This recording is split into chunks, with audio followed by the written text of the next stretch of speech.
ya, atau mungkin dia punya investasi di perusahaan lain yang ternyata perusahaan itu yang justru oke, lebih oke gitu ya, singkat apa simpelnya, bahasa simpelnya. Nah, kemudian selain dari kinerja keuangannya, Kak Rizky juga yang nggak kalah penting adalah kekuatan manajemennya. Karena keberlangsungan perusahaan itu kan nggak luput dari siapa orang di belakangnya ya, Mbak Friska ya. Jadi bisa lihat nih manajemennya, dia punya GCG yang baik atau tidak, dia punya grup yang mampu membackup dia atau tidak gitu. Misalnya dia punya induk grup yang besar gitu kan, tentunya nanti dia akan terbantu gitu ya, kegiatan operasional perusahaannya berlangsung gitu. Nah, kemudian kalau dari prospektusnya sendiri juga, Kak Rizky juga bisa melihat tadi apa kinerja keuangan juga, manajemen, terus jumlah saham yang beredar, kemudian dari bisnis kegiatan utamanya, dan Kak Rizky juga lihat kira-kira kan kalau di prospektus itu ada risiko ya, jadi ada bagian subbab berapa gitu kalau nggak salah di akhir-akhir, saya juga lupa, itu ada risiko bisnis dijelaskan di dalam prospektus itu. Nah, itu bisa Kak Rizky baca, kemudian pertimbangkan apakah risiko tersebut dapat ditoleransi Kak Rizky sebagai calon investor atau tidak. Ya, paling itu sih, Kak Rizky. Oke, nah itu teman-teman ya bisa catat atau yang belum nyatet ya nanti tinggal tonton ulang aja IG Live ya. Nanti bisa sambil nyatet lagi. Tadi ada pertanyaan susulan di kolom komentar bagus juga nanya berapa sih idealnya kepemilikan saham yang dilepas ke publik atau ke masyarakat, Mbak Cisti? Oke. Idealnya itu mungkin di atas 20% nih ya. Itu mungkin bisa menjaga likuiditasnya dia juga ketika beredar. Jangan terlalu sedikit juga, jangan juga terlalu besar gitu. Nah, itu teman-teman ya. Jadi kalau pas ngecek porsi kepemilikan sahamnya berapa yang dilepas ya atau IPO ya paling nggak di atas 20% ya. Yang nggak sampai jangan yang 90% juga gitu ya yang tiba-tiba dilepas ke publik. Oke, kita next ke pertanyaan berikutnya nih. Ada yang banyak nanya ini nih. Kayaknya banyak yang mau nikah nih. Apakah bisa menabung reksadana untuk planning menikah? Oke. Oke, ini dari Kak Rizky lagi ya. Ini Eh, kayaknya Kak Rizky mau menikah ya, Mbak Friska. Bisakah planning menabung untuk menikah dengan reksadana? Tentu bisa ya. Tapi lagi-lagi pemilihan reksadananya atau jenis reksadananya itu seperti apa kembali kepada Kak Rizky itu kira-kira menikahnya dalam waktu dekat ini atau nanti nih setelah 5 tahun kemudian baru mau akan menikah gitu. Nah ini kan tentu beda-beda. Kalau misalnya dalam waktu dekat ini, ada baiknya Kak Rizky itu mungkin investasinya ke RDPU, ke money market gitu. Karena kan dari sisi risiko juga dia kecenderungannya lebih rendah ya kan, underlying asetnya itu hanya dari deposito, obligasi jangka pendek gitu ya. Nah kalau misalnya akan menikah di atas 1 tahun tapi kurang dari 3 tahun gitu, cocoknya ke RDPT ya, fixed income yang isinya itu adalah obligasi jangka menengah, jangka pendek gitu. Nah kalau di atas 3 tahun akan lebih optimal kalau Kak Rizky investasi di balance fund atau reksadana campuran, karena kan udah ada sedikit sahamnya nih, jadi kan artinya potensial return yang Kak Rizky akan dapatkan itu bisa lebih tinggi juga dibandingkan dua jenis reksadana lainnya. Nah yang terakhir, kalau Kak Rizky ini plan menikahnya di atas 5 tahun, baru tuh Kak Rizky boleh investasi ke equity fund, ke reksadana saham, karena lebih optimal kalau misalnya reksadana saham itu investasinya jangka panjang gitu. Jadi bisa ya Kak Rizky ya. nggak bisa banget ya, tinggal ini nikahnya mau kapan nih, asal jangan bulan depan juga ya. Bulan depan nggak usah diinvestasiin aja, udah langsung dipakai itu ya. Karena pernah Bener. kejadian kejadian juga temen-temen segrup zaman Mm-mm. dulu grupnya kan Facebook ya, grup-grup Mm-mm. investor gitu.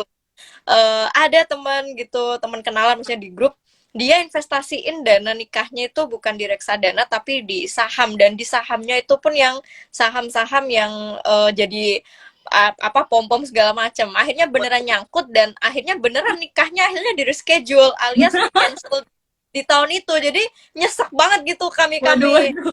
yang baca gitu. Dari situ bisa jadi cerita gitu ke teman-teman di sini ya, kalau yang emang mau nikah itu nggak bisa sembarangan ya alokasiin dana nikahnya, karena takutnya nanti berimbas ke jadwal nikahnya ya, jangan sampai kocak kayak gitu ya, gara-gara kan nggak lucu, aduh mundur ini duitnya nyangkut, nah kan nggak lucu ya. Bener banget Mbak Friska. Oke, ini Aduh. ada pertanyaan mungkin agak ke sektor tambang nih, Hmm. tentang Antam nih Mbak Cisti. Oke, banyak utang ya dia. Oke, ini Kak Clemens nanya Antam.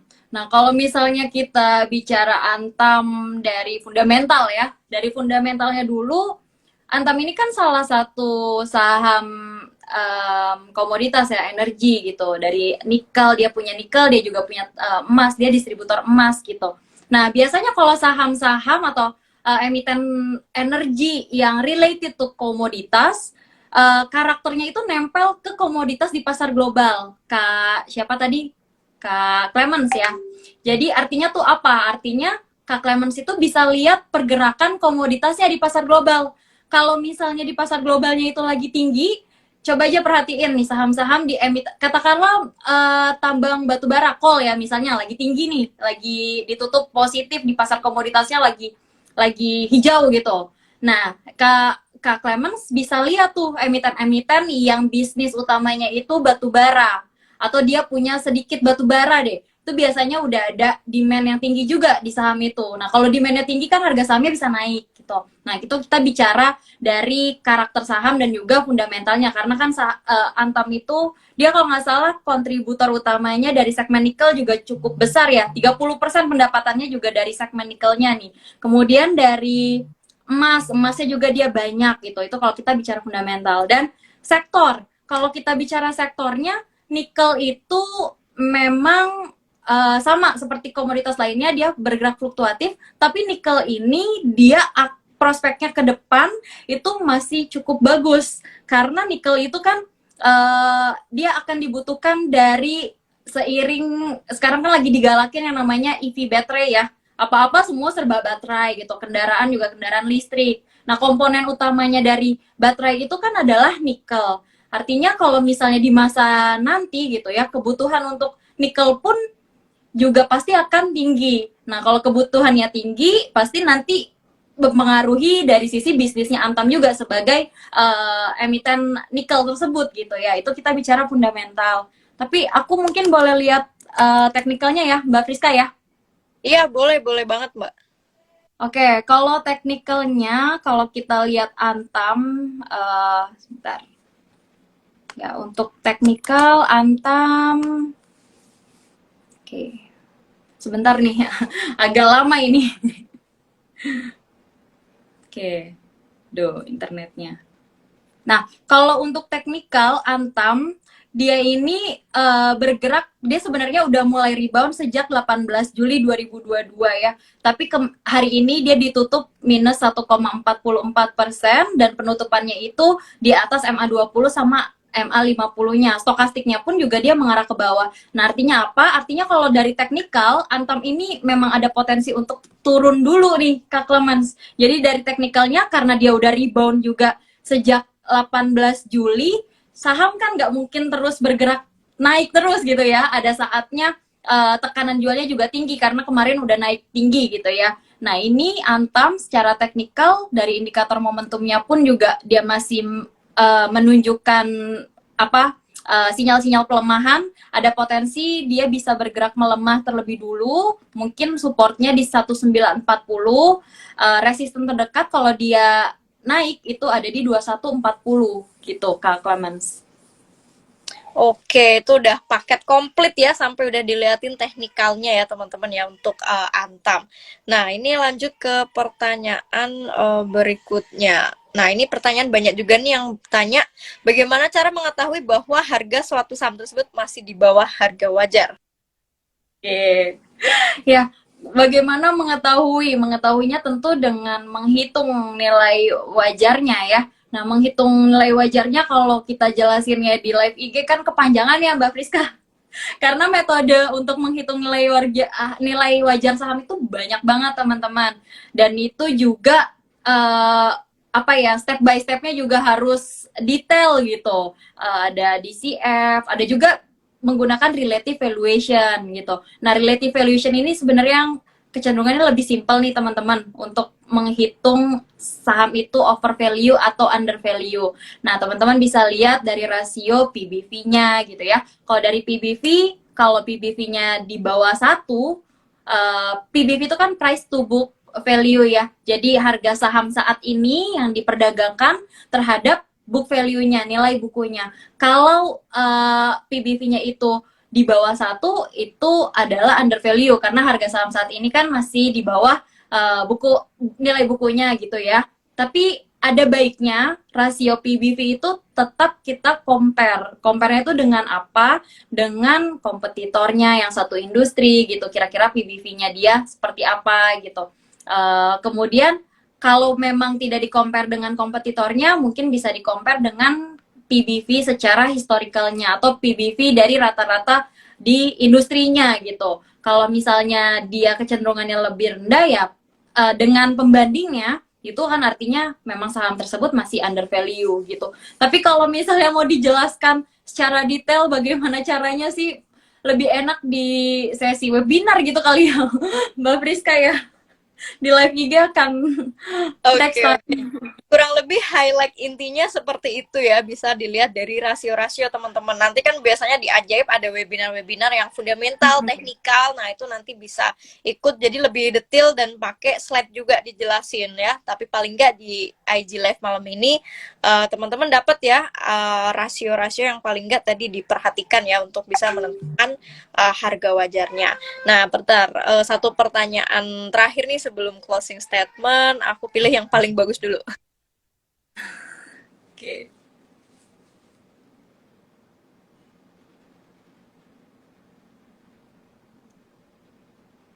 Nah, ini ada yang minta jangan nih, gimana caranya nabung konsisten dengan baik? Karena memang harus bisa konsisten nabung sebelum bisa konsisten top up modal ke RDN. Oke, gimana caranya nabung konsisten dengan baik? Gimana caranya ya teman-teman? Mungkin kalau aku pribadi sih, caranya untuk kita bisa konsisten itu kita ingat-ingat lagi goals kita nanti akan seperti apa gitu. Tentunya kita nggak mau yang namanya apa tentunya kita nggak mau yang namanya di masa tua nanti kita nggak punya bekal gitu ya. Itu kita lihat kalau dari jangka panjang nih. Jadi untuk kita bisa konsisten harus ada trigger dari goals tersebut gitu. Kita mau hidup kita tuh tetap enak, kita mau anak cucu kita tidak merasakan yang namanya sandwich generation yang tadi gitu kan. Jadi untuk bisa konsisten dengan baik adalah kita tahu, kita aware ya, kita sadar bahwa ada tujuan dan ada kebutuhan hidup yang akan selalu bertambah nanti ke depannya. Jadi ya kita harus stick to the point tersebut gitu sih. Paling itu Mbak Priska. Sebentar Mbak Jisti, satu lagi ya. Boleh, boleh, boleh. Nah, ini banyak juga nih yang nanya, kenapa akhir tahun IHSG always hijau, Kak? Tadi ada juga sekilas yang nanya tentang tahun ini window dressing lagi nggak gitu. Oke, kenapa akhir tahun IHSG always? Ya mungkin most likely ya, tapi nggak selalu always gitu. Most likely memang IHSG hijau di akhir tahun karena tadi tuh Mbak Priska udah mention ada window dressing di mana kan para big fund ya itu kan mempercantik kinerja portfolionya gitu ya. Jadi kan IHSG-nya harus bagus karena IHSG biasanya dijadikan benchmark juga gitu. Tapi memang nggak selalu sih IHSG untuk hijau di akhir tahun gitu sih. Ya, memang tidak selalu pasti, tapi memang most likely ya teman-teman ya IHSG. Aku pun juga kayaknya dari 12 tahun terakhir kayaknya memang hampir semua akhir tahun hijau, tapi memang nggak tiap tahun juga gitu. Nah, jadi jawabannya itu ya, bukan berarti tiap Desember itu udah pasti bakal hijau. Who knows yang terjadi di market ya Mbak Cisti ya, apa aja bisa terjadi dadakan. Jadi kita nggak bisa memprediksi secara pasti juga, apalagi di setiap akhir tahun. Nah, Mbak Cisti di akhir sesi seperti biasa mungkin bisa memberikan closing statement nih ke teman-teman terkait topik kita malam hari ini, Merdeka merdeka finansial nih untuk teman-teman milenial. Oke, closing statement dariku sih simple sih Mbak Friska. Aku tuh seneng banget sama quotes-nya Warren Buffett yang risk comes from not knowing what you are doing gitu. Jadi itu aku setuju banget karena memang akan selalu ada risiko ya teman-teman mau investasi di saham atau or even investasinya di reksadana gitu ya yang memang udah ada lembaga profesional yang mengelola dana teman-teman gitu. Tetap yang namanya risiko itu akan selalu kita temukan. Tapi lagi-lagi bagaimana kita bisa berdamai dengan risiko tersebut, bagaimana kita bisa meminimalisir potensi risiko tersebut, dan bagaimana kita bisa mengatur ulang strategi kalau misalnya kita mengalami kerugian gitu ya dari hal tersebut. Itu sih yang jauh lebih penting gitu. Paling itu aja sih Mbak Friska. Oke, nah ini aku juga setuju banget. Aku biasanya juga kalau di webinar-webinar bikin quote gini, kelola risiko dulu, cuan kemudian. Benar-benar. Soalnya Kan sekarang tuh ya. kayaknya teman-teman mulai fokus ke returnnya aja gitu ya, ke imbal hasilnya aja tanpa memikirkan risiko di balik return itu gitu.